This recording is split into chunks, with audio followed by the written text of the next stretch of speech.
Long years of war and political instability have had a terrible impact on health services in the Democratic Republic of Congo. Although rich in minerals, the majority of the country's population does not have access to proper health care. Rates of child mortality and malnutrition are among the highest in the world, and diseases like cholera and measles are common. To fight these diseases and improve access to basic health services for all the country's children, UNICEF is working with the government to build a better primary healthcare system. In 2008, thanks to contributions from development partners, including the Swedish government, a child survival program was launched with the Congolese Health Ministry.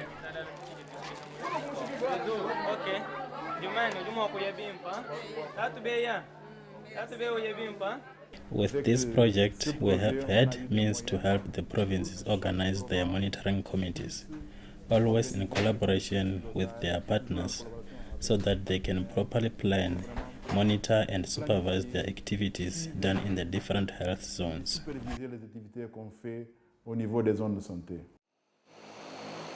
The initial results of these investments are encouraging. The focus has been on targeting the parts of the country still affected by conflict and difficult to access.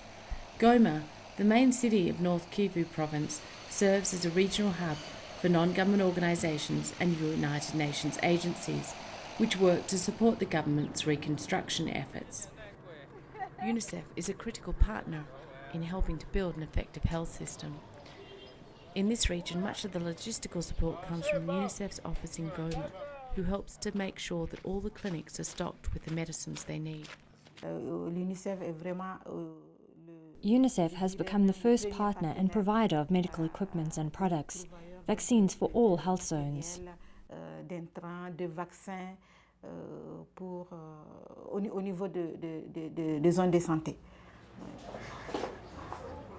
Under the programme, regular deliveries of vaccines, therapeutic foods, vitamins and other supplies are sent to remote clinics. Fatima inspects the process twice a month to make sure everything is working. I see that we have therapeutic F75 milk. When did it arrive? It arrived in the 23rd of December. It's good news since we start receiving orders from the provinces. How much do we have? 196 boxes. Very good. We will draft a distribution plan as of Monday because we have demands from North Kivu so that we can deliver in the field as soon as possible.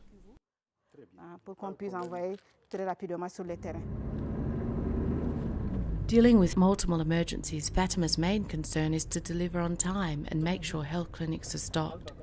Without this support, healthcare and treatment would be far too expensive for the majority of the population. Every day, several UNICEF cars head towards the provincial health centre to deliver medicines, which are then delivered to other clinics. As part of its support, UNICEF is helping to strengthen surveillance and coordination by working with the provincial departments and giving them training and equipment. Today, Fatima is meeting Oscar Contembo, UNICEF's focal point for North Kivu. They inspect a new machine brought thanks to UNICEF's help, called a risograph. Is this the risograph? Indeed, and it helps us a lot. Thanks to the tool, we can produce the different canvases that we send to the health zones. Once all the measures of the years are collected by the centers, it allows us to get them directly from the source. And this machine is connected to the satellite dish we will now go and see. Thanks to this satellite connection to the provincial health centres, the risograph helps to keep track of important medical data. It allows it to better monitor their activities in order to make sure clinics are stocked and working. An investment that, along with other support, Oscar believes is making a difference.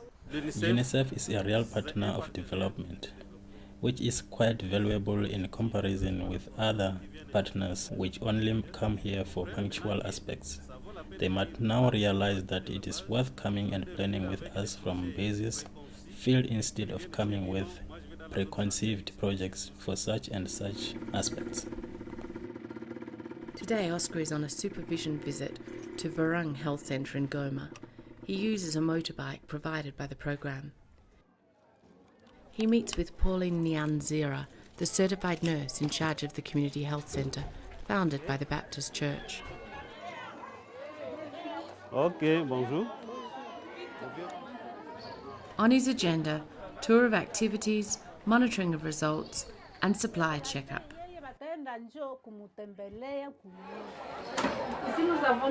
Here are the vaccines. We get them from the central office.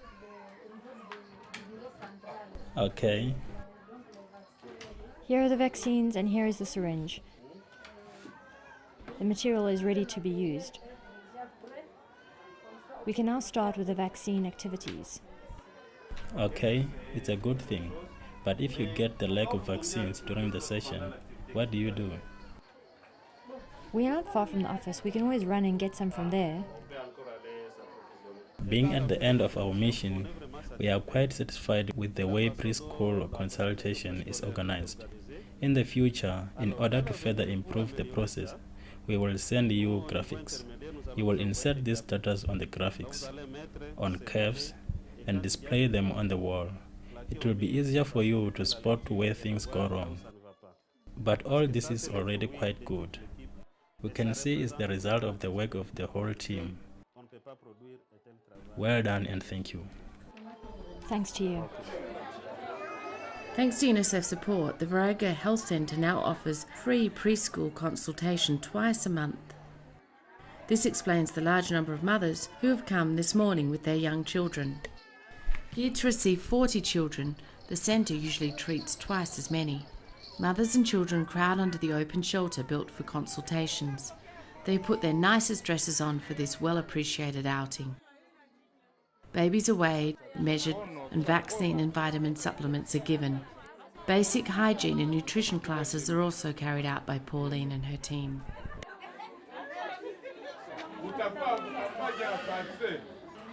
In the maternity ward, the level of activity is unusually slow. Hi, Mama, how are you? Well, thank you. Often two young mothers have to share the same bed.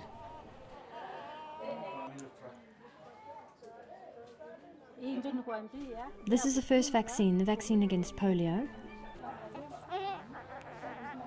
We really work in difficult conditions. We don't have enough room for the patients. When mothers come and we don't have the vaccines, whereas we told them to come back on that day, the mothers are discouraged. Fortunately now, with the stock of vaccines and vitamin A supplements being supplied by UNICEF, there is rarely a stock out, and there is enough to give hope to mothers and ensure a good start in life for their babies. Rosine Malenga came today for the second vaccine for her little Leia, born in the centre 6 weeks ago, and she is quite happy with the free services provided by the centre. The health centre is really good. They are welcoming and we are well taken care of by the staff. The prices are affordable. It would be good to keep supporting the health centre with medicine so that they can keep being offered for free. For Rosine and the many poor families who live in Goma, the free health services are crucial. She lives in part of the town which was destroyed by a deadly volcanic eruption in 2002. Roseanne lost everything, including her house. She's rebuilt a makeshift shack on the same piece of land, which she shares with 2 other families, a temporary housing solution situation which has lasted for almost 10 years. Their small shack is built from wood and corrugated iron. It's constructed directly on the lava and has no electricity or running water. Water costs her about $1 a day. Some days she doesn't even have enough money to buy any. Rosalind's husband, Fidel, is a qualified truck driver, but rare are the days when he manages to get a job. Instead, he spends most of his days at home, where he worries about the precarious living conditions of his children. Children here live in mediocre conditions.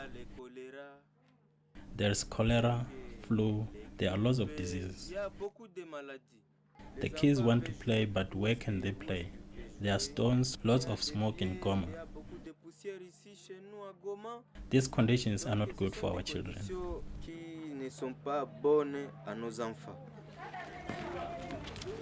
Poor sanitation conditions are a threat for poor families like Rosen and Fidel, who live on less than $1 a day. Due to the war, agriculture has been neglected and the roads destroyed, making transport of food to the city difficult and expensive in Goma. To keep her children in good health, Rosin was taught at the health centre on the basics of good nutrition. By using vegetables and other nutritious foods, she knows how to cook healthier meals on a small budget. But rare are the days when she can buy eggs, tomatoes or oil, which does not make her firstborn son Luke very happy. I want oil. No, we don't have any at home.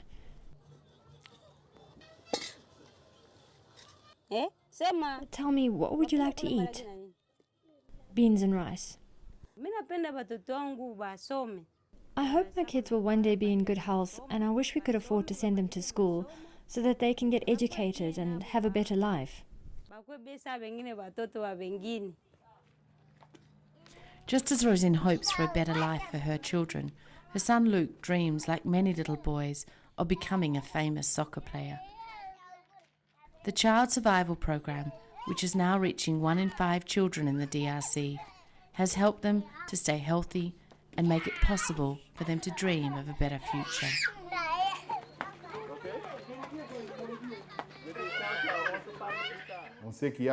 We know that progress has been made.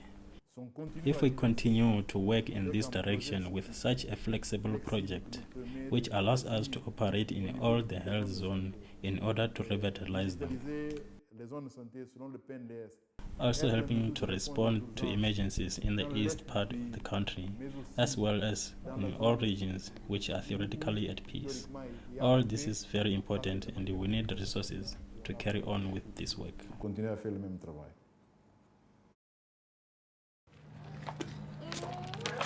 Ikaw,